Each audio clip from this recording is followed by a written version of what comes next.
what's up, everybody? Welcome into Tom Curran's Patriots Talk podcast featuring Phil Perry. This is The Aftermath. And it's the aftermath of a 26-20 Patriots win. A road win, usually cause for celebration, especially if the club gets to 10-2 and has the best record in the National Football League. But the combination of the tightness of the victory, the expectation that the Patriots are going to be good and it should have been a walkover, or at least a perceived expectation on the part of Mike Vrabel, and the injuries suffered caused some seeming angst for the head coach after the game and a little bit of a sour Vrabel. Mike. I don't have an update on anybody right now, unfortunately. I appreciate you guys all talking about the injuries this week, so thanks. We settled down, and again, it wasn't perfect by any means, but it was, I would say, just enough. Well, there you have the head coach, and I've been around the league covering it, fortunately for me, for a long time. You could have told me at the beginning of the year that the Patriots are going to suffer a number of injuries at some point. It's a matter of time. It's a matter of time. They have visited upon the Patriots now. Adversity has washed ashore. Now what do the Patriots do with it? Do they pick it up and examine it and run away like hell? Or do they hold it, juggle it, smash it on the ground? And I don't know if you really do that with adversity or not. But, Phil, to me, this is the adversity that you knew was going to come. They've had an easy schedule. They've had great good fortune because they've taken care of themselves and trained well, and their nutritional staff has done a great job, and they haven't been laid low by injuries. But since working through mid-July into the end of November, they got hit with a spate. You're already missing Milton Williams. Brendan Schooler goes out. Kairos Tonga has a chest injury. Jared Wilson leaves with an ankle injury, and most significantly, Will Campbell leaves, and we do not yet know what the prognosis will be for him. But this is going to happen to every good team. Look at the Bengals. Look at the Ravens. Look at you name them. I mean, it's escaping me, but every team's going to have them. So I'm understanding about the rock kicking, but it's going to happen, and it's not because we mentioned them. No, it's not. And Vrabel knows that too. I think he's just emotional, right? This is part of who he is.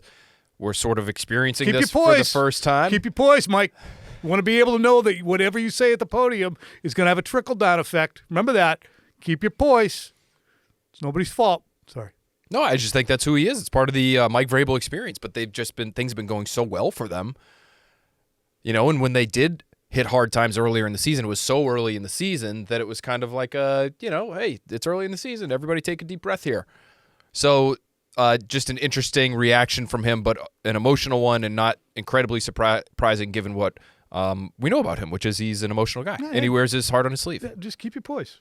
So don't yell at me about it. It's nothing. I'm going to be able to tell the guy. You well? No, not at all. I'm just saying. Sounds like you do. No. Just by the way, I'm seeing this as we are recording here. Will Campbell, according to our buddy Mike Florio, Pro Football Talk, NBC, says he'll be getting an MRI. My guess is tomorrow on his knee, and they are fearing that it's an ACL injury.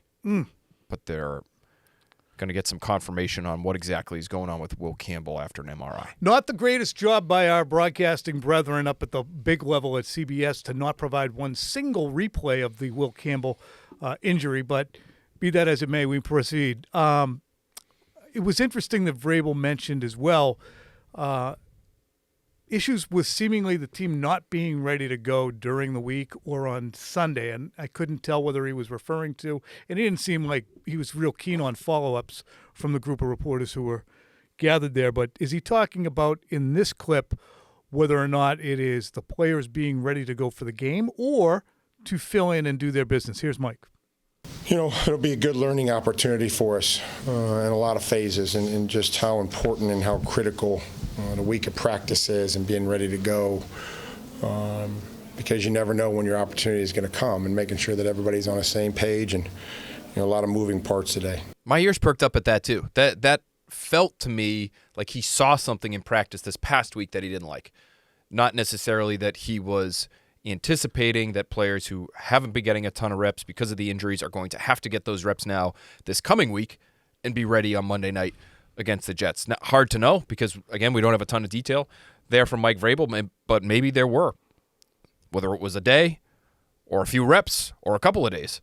of practice that he just didn't love that maybe he felt led to what was a more challenging game than it really should have been. And it's amazing, Tom, the expectations have ratcheted up to the point where they've ratcheted up.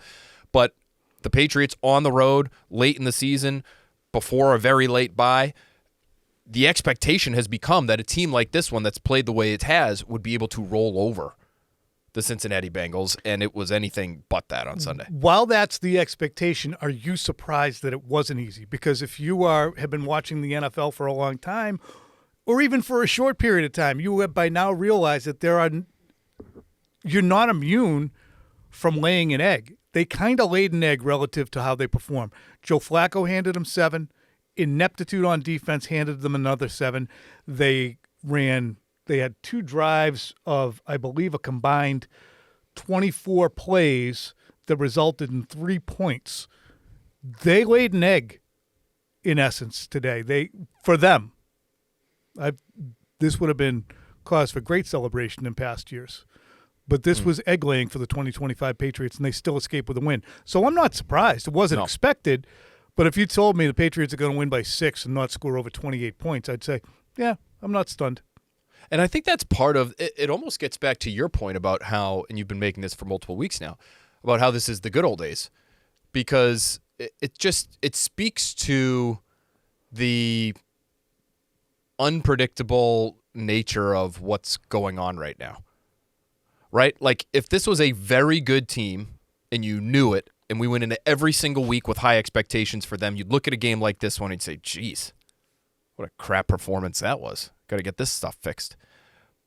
But now it's like the expectations are high, but they're not so high that we look at it and we admonish them for a game like this one. It's, hey, pretty nice bounce back, because anything is possible with this team still as currently constructed. They're not so overwhelmingly good that we would treat them like the Tom Brady 2014 or 2016 Patriots. They're obviously not there. So it's funny. The expectations have been ratcheted up, but not, I guess, so high that a game like this one would be out of the question for anybody. Which brings us to bounce back and another Mike Vrabel comment regarding bounce back that he said they have to continue to work on. And Drake May echoed the same point. Let's listen to Mike talking about bounce back and why he specifically has to focus on that.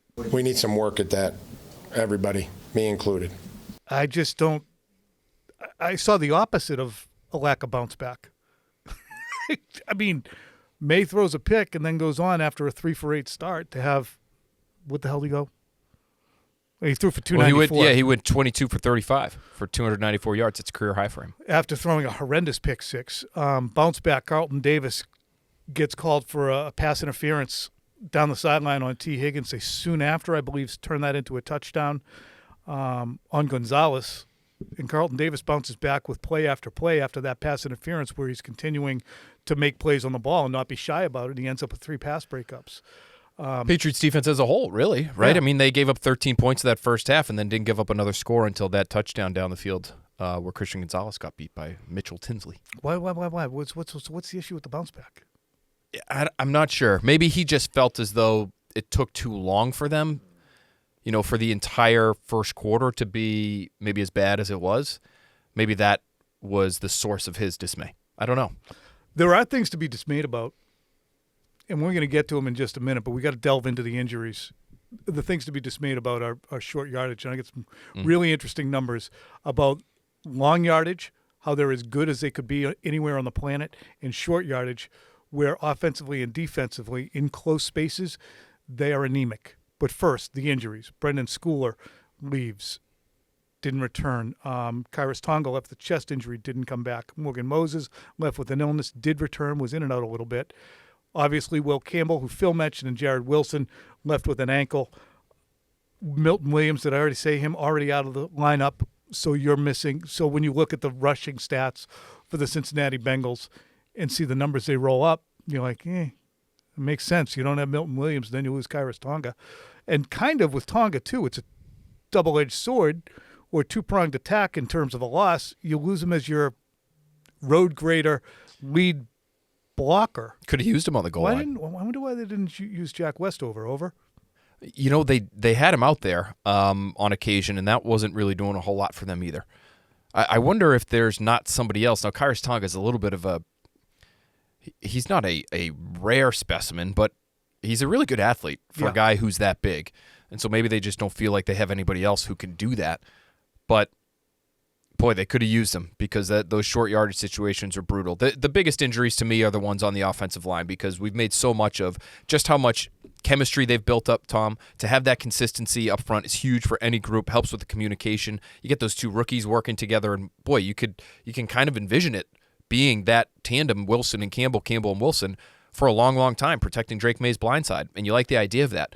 And to lose both guys in one game for who knows how long, kind of devastating. Now, I will give the substitutes some credit because I thought Vidarian Lowe and Ben Brown, I believe, did come up with one holding penalty, but Even that was on a run.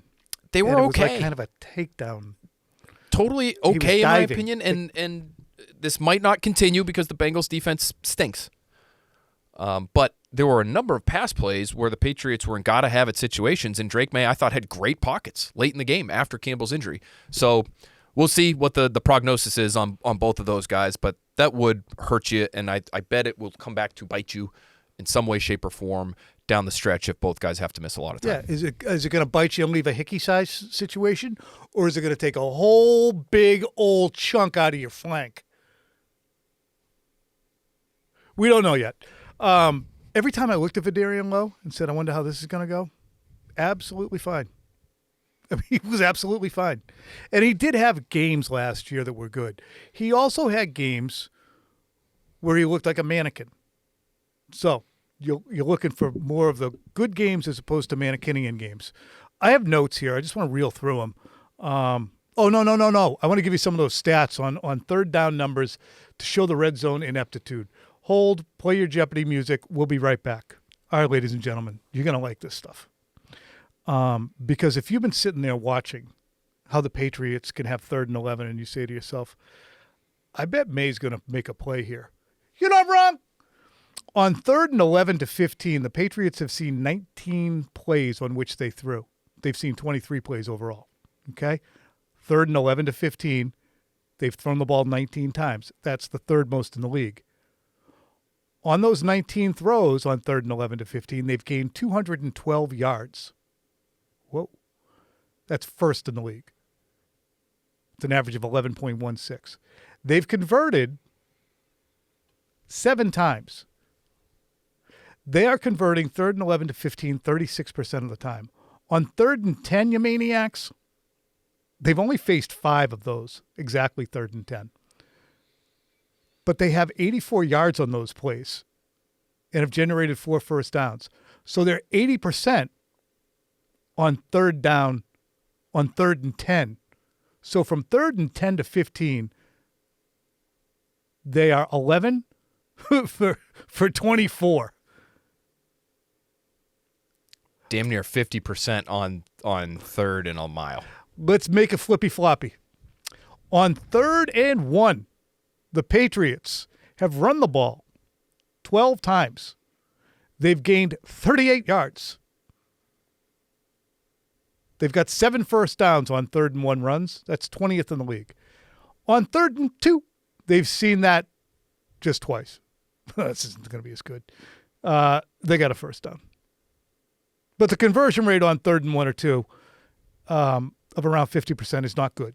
And on the passes that they've thrown, not a shit ton of them, to be candid. So they're as likely almost to convert on a 3rd and 10 Yes, thank you. pass play 3rd and as 10 they to 15. are a 3rd and 1 or 2 run play. Yep, on 3rd and 10 to 15, yeah. So overall, the Patriots are 14 plays on 3rd and 1 or 2, and they've converted 8.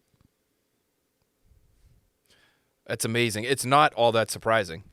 And you wonder if at some point they say to themselves, and I don't think this will ever happen with Josh McDaniels because he always wants the threat of the run and the run plays and the run looks open up the pass plays.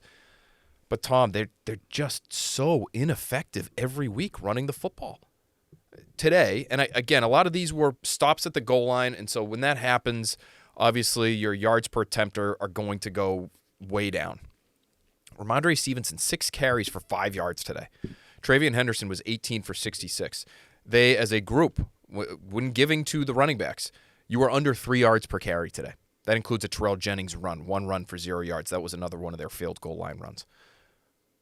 But you're less than 3 yards against the worst run defense in football and one of the worst defenses we've seen, quite frankly, in NFL history.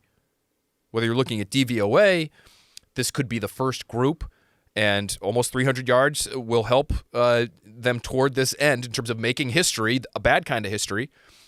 But they might be the first team in the Super Bowl era to come in last place in points allowed, yards allowed, pass yards, and rush yards allowed in a single season. And you ran for less than 3 yards per carry with your running backs? And you couldn't punch it in at the goal line? You won, and that's great. And maybe it was a little bit of a Pyrrhic victory, but you're 10-2 and you're atop the conference. To perform that way against that defense, to me, is a red flag. It is a red flag, as is their goal line and red zone defense and offense. And these are the things, folks, when we're talking about the Patriots as a contender. And I've said for weeks, if you're in the top 5 of your conference, you're a win away from the AFC Championship game, you're a contender, and the Patriots are. But those are the kinds of holes on your team that make it difficult to cover up against the very best teams. You can't expect to go 50% on 3rd and 10 or more over and over and over again in the big games. And you cannot win if you're going 50% on 3rd and 1 or 2 runs and you're only converting them 50% of the time against an ass schedule. How are you going to do it against a good one? So those are the things that I'm not saying they're not going anywhere, and I think that they should be proud as Peacocks about everything they've accomplished. It's just to indicate that. And when you look at their red zone numbers, again, 3rd down offense, 42.75 conversion, 6th in the league. 4th down conversions, 81.25. That's 1st in the league. But when they get in the red zone, and it's a different recipe, they're 57% on touchdowns from the red zone. That's 17th. And 70% when you get goal to go, first down goal. Does that include today?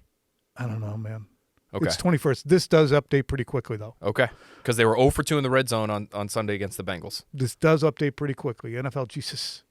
And then defensively, the Patriots, we've gone over this. Defensively in the red zone, they're abhorrent. It's just 72% of the time you get in the red zone against the Patriots, you're scoring. That means 1st and 10 at the 19, just give them 7 3 out of 4 times. And then when you get 1st and 10 at the 1st and goal at the 9, 100% of the time. They have yet to stop a team who gets 1st and goal inside. I've mentioned it before. I'm beating a dead horse. Then you look at their 3rd down numbers, and pretty friggin' good. 11th in the league on 3rd down, 2nd in the league on 4th down stops. So you got to get into the numbers a little bit to find where you have things to be concerned about. Well, and the Patriots did give up another red zone score today, so there was a 17-yard catch by Mitchell Tinsley. But, they are one of, because of those 3rd down numbers, and the Bengals went 3 for 13 on 3rd down today, so another good day for the Patriots defense there.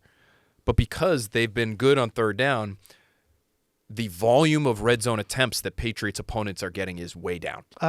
Right? So they're not giving because look at the points allowed number. I mean, they're top 5, top 10 points allowed defense over the course of this season. So teams, generally speaking, aren't getting into the red zone. But when they do, they tend to score. Interestingly, the flip-flop might be the Patriots have so many explosive touchdowns this year, perhaps their red zone numbers offensively are impacted a bit. We'd have to go look at every friggin' number, but they have a few long ones. Well, and I think just the inability to run the football, Tom, impacts them in the red zone, let's not get lost. The biggest thing is they don't have a you can't stop at LeGarrette Blount. They also don't, and I really believe that Hunter Henry, not just because he had a career high today, he's an incredibly consistent and dependable player. Mac Hollins has had a very good season, another big-bodied guy. They don't, and it's as good as Stephon Diggs has been, they don't really have that quote-unquote number one that you throw it to in any situation, including the red zone. And I hate the back corner end zone fade as much as the next guy because it's lacking in creativity, obviously. But the reason teams throw those, it's because they have a guy they trust to win, and that's it. They have a Drake London, or they have an A.J. Brown, or they have somebody like that they trust in those spots to help their red zone numbers. And the Patriots don't have that. And when you don't have a running game that can do it, and you don't have a pass catcher that you really love in those situations, you just got to be really crisp and clean and creative to score down there, because it's just not a lot of space. Would you run Drake May more? Can I ask you that? Because no, I would throw it more. Quarterback run game in the red zone helps your numbers, right? It goes from being a 10-on-11 kind of play to a true 11-on-11 kind of play. And so we see guys like Josh Allen have unbelievable rushing numbers in the red zone because it changes the math. And I do wonder, nobody wants to see Drake May take more hits. I'm sure the Patriots are at the top of that list, but I wonder if they'll start to do more of that because they've been having some issues punching it in. What they should do is immediately take a false start and get themselves out to about the 6-yard line because they suck when they feel like we have to go mano a mano and bully you off the ball. They can't. They don't. They have better success when there's more room to operate, when they have a 3rd and 5, and it can be, oh, shit, is he going to run it? Is he going to throw it? Is he going to hand it off out of a shotgun? I think when they say, here we come, right there, and you're not going to stop us, poof, they get stopped relentlessly. And that I wonder if that is, and I'm just saying because I've seen the intricacies of Josh McDaniels' offense and the throws, the wide throws to wide receivers who walk through traffic for touchdowns. I wonder if that is at all an impasse between Vrabel and McDaniels. McDaniels would love to be versatile inside the two, I would think. And I think Vrabel is of a mindset, no, we're a football team. We play football and we smash it through your face. Even though Vrabel had 10 touchdown catches as a gadget guy, as a tight end. Were you thinking that too? I was thinking Leroy Jenkins. Oh, yeah. Yeah. Just run it through your face. Yeah, I mean, it doesn't look like they can do that. So, you're 12 games in now. Do you get to that point where, and I always think back to the 2018 Patriots when it comes to these types of adjustments. 3 different backs who could do 3 different things plus Jimmy Devlin. Well, they would be the example of the team that has gone in the reverse, right? Which is, boy, we've got Tom Brady and we've got Julian Edelman and we've got Rob Gronkowski. We've been trying to throw it all over the lot, and it's just not working for us late in the season here. And they pivoted, and they started running it like crazy at the end, and they went on a run and they won the Super Bowl. Do the Patriots now with Josh McDaniels have to go the other way and say, boy, when the season started, we really loved our backs, and we loved Michael Wenu in the run game and Jared Wilson and Will Campbell in the run game. We were a little unsure about those guys in pass protection, but boy, we thought that was going to be a huge part of our identity. Now we're through 3 months or whatever it is, and it's not. We're not doing it well. Do you have to become more of a spread it out and let Drake May chuck it all over the lot, which he's been doing already, but do you have to even lean into that a little bit more? Well, that's something they're going to have to self-scout. And they're going to get the opportunity to do that after the game against the Giants, which is going to present a challenge for the Patriots' offensive line because New York has a fleet of very good pass rushers. They, for a second week in a row, have putting a scare into your opponent. What the hell was it again? 34-27 they lose to the Detroit Lions. Last week did they beat the friggin' Packers? What did they do? No, they lost 27-20. Lost to the Bears 24-20. Lost to the Niners 34. Look, we don't need to do that yet, Tom. But the point is they're going to have some problems on the left side of their offensive line next week. That pass rush is going to be a little bit different than the who'd they get today?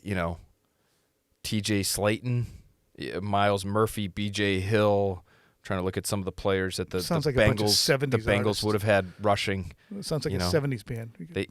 To insert Joseph Osai and Oren Burks into the rush, like they just with no Trey Hendrickson, they have no real threat off the edge. So much different story with the Giants. For the hell of it, I'm just going to look at the game book and see what the Giants started up front today. Who started for them up front? Yeah, DeMarcus Lawrence, Abdul Carter, Bobby Okereke, favorite name in the NFL maybe. Boy, but those guys, and Lawrence is having Brian a little bit Burns of down year, but they've got some real Bobby Okereke. We call it blue chip, some blue chip talent there. All right, let's get to a few notes that I jotted down during the game. May, slow start. Weird slow start. I didn't think that he played with great urgency at the beginning of the game. Not a lack of not jumpy, but just didn't seem to be into his drops into his throws, I would say his average velocity on his first few throws was about 25 when it's usually about 45. It was an odd start, and it was punctuated by that pick six. Yeah, he just looked a little tentative, I would say, at times, and maybe there was something going on with that defense there that made him a little unsure of where he was supposed to go with the football. But I thought the first sort of strange incompletion was that one into the flat with Travion Henderson and Austin Hooper both sort of in the same area. But the replay from CBS made it seem as though he almost maybe tried to hit a no-look throw to Travion Henderson. And some of those throws into that part of the field, you're just looking at a corner and you're wondering, okay, if he drops, I throw it to the guy to the check down. If he attacks the check down, then I've got an opening maybe for something close to a first down, a little bit deeper right behind him. And I wonder if he was trying to move, if that was the case on that play, A, and B, if he was trying to move that defender with his eyes and then throw a check down to Henderson that just wasn't there, whether Henderson stopped running it or May just missed him. There were it just felt like clean misses. The pick was an obvious one. There was a miss to Hollins early. There was a miss even to Hollins late, Tom. I don't know if you saw this one.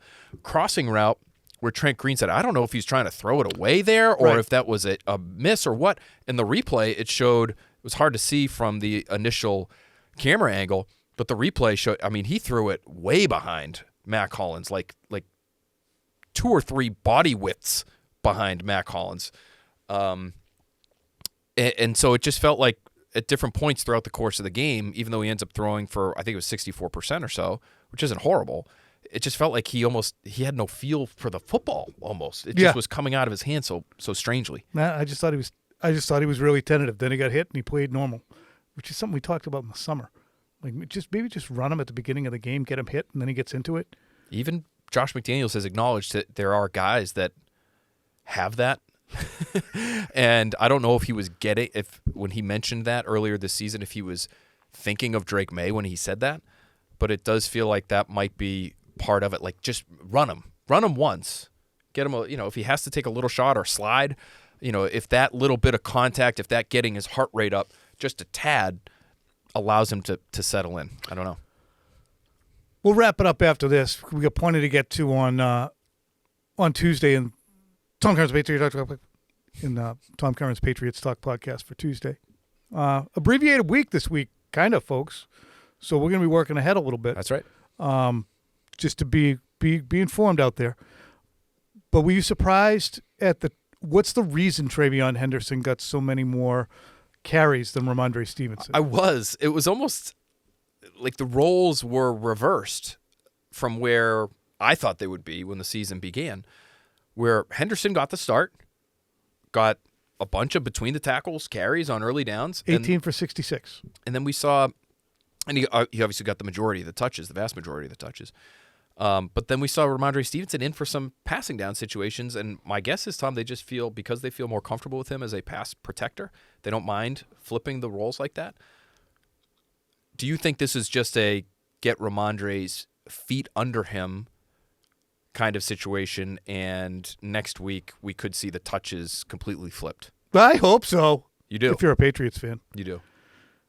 I think there are a lot of Patriots fans who are thrilled, and they might be saying after this game, finally, 100%. We've been expecting Travion Henderson to be the lead back, and both guys were healthy and available, and Henderson's the lead back. Thank God. And I'm not sure that's the future is what Travion Henderson. And the future is Travion Henderson.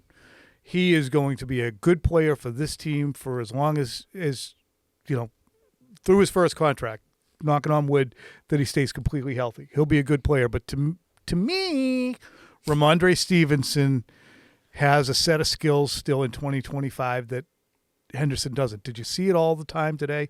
No. But I have seen him run through people when he gets a little bit of steam and is not hitting the backfield. So I would say continue with the guy who just can be, a Tasmanian devil at the linebacker level. And Henderson's going to make people miss, and he's going to stop, cut on a dime. But I think Stevenson makes you more yards after contact. The numbers don't bear that out the last couple of years, but prior to that, he does. So I'll be interested to find out as the week goes along if we have any insight given to us by the coaching staff, whether this was just getting Stevenson back in the pool or if he is having his role reduced. Agreed. Okay. I think with Stevenson, that maybe his biggest value to you right now is yards after contact, if he can make them. But Tom, maybe even more importantly, just keeping Henderson's touches down, because I think just given his size and his frame, you might get diminishing returns if you're asking him to touch it 20 times every week. Yeah, because he does not shy from contact. No, he doesn't. So he's going to initiate it a lot, which terrific. He is built in a way that few humans are. We're in the locker room. We see these guys in states of undress. Holy crap. What are these called? Delts? No, delts are here. Traps? I don't know. I just got so uncomfortable when you I said don't states care. of undress. I know. I mean, let's be honest. I mean, everybody out there knows we go in the locker room. Everybody knows that a guy's going to have his shirt off. And if you don't notice that some guy looks like he's chiseled from granite and you can't share that, I mean, I'm not giving in-depth detail on the man's anatomy. I'm not saying you are. And it's pertinent to the conversation. He's a strong fella. He's strong for his weight. Yes, he looks, and you can see that with the way he runs, running over people. So, yes, I agree. He's in great shape. Great shape. I mean, great. So are you, by the way. Shape. You lost a little weight? Why do you do this to me? I'm just saying, you're lean and mean. My diet is not great on a day-to-day basis, despite the fact I'm on the leaner side for folks. I eat an incredible amount when I sit down for lunch. I'm a big cheese guy. I'll eat 2 Dove bars on ice creams on a stick at lunch. I'll have another one at dinner, maybe 2. I eat a lot of cake. And I said, you know what? I'm starting to be a little bit of a balloon over here. Really was. Spilling over my belt in a way that I hadn't. I eat a lot of cake. It's just, I don't know why that hit me as funny. You just don't hear people say that all that often. If there's a cake, why is there so much cake around? Because I'll buy a cake. If I go to Shaw's, I'm always going to buy the $9.99 bouquet of flowers because I like to have those out. Nice. That's nice. I'm always going to buy one of those stupid cakes in the plastic containers, and I'll just put whipped cream all over that and a scoop of ice cream, and you can't exist like that at my age.